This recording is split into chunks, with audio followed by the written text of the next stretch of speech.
បាទសួស្តីអ្នកទាំងអស់គ្នាខ្ញុំឈ្មោះលឹមសុបបណ្ឌិតជាអតីតនិស្សិតផ្នែកនីតិសាស្ត្រនៃសាកលវិទ្យាល័យភូមិន្ទនីតិសាស្ត្រនិងវិទ្យាសាស្ត្រសេដ្ឋកិច្ចថ្ងៃនេះខ្ញុំចង់ចែកម្លែកនៅចំណេះដឹងទូទៅទាក់ទងនឹងវិស័យច្បាប់អំពីអ្វីទៅជាបទល្មើសព្រំដែនបទល្មើសព្រំដែនគឺជាបទល្មើសដែលច្បាប់ហាមឃាត់បទល្មើសគឺជាអំពើឬសកម្មភាពទាំងឡាយណាដែលច្បាប់កំណត់ឲ្យចែងថាអំពើទាំងអស់នេះជាបទល្មើសនឹកយោងតាមក្រមព្រំដែនមាត្រា 2 ក៏បានកំណត់អំពីមយមន័យនិងចំណាត់ថ្នាក់បទល្មើសគឺជាអ្វីបទល្មើសគឺជាអំពើឬសកម្មភាពរបស់រូបវន្តបុគ្គលឬនីតិបុគ្គលហ្នឹង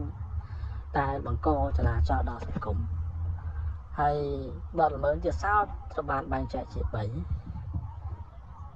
បទក្រិត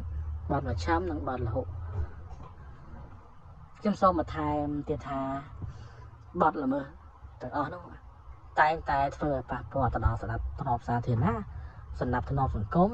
ជាពិសេសធ្វើឲ្យសង្គមអាសន្នសោកនិងគ្មានសណ្ដាប់ធ្នាប់ជាដើមសូមអរគុណ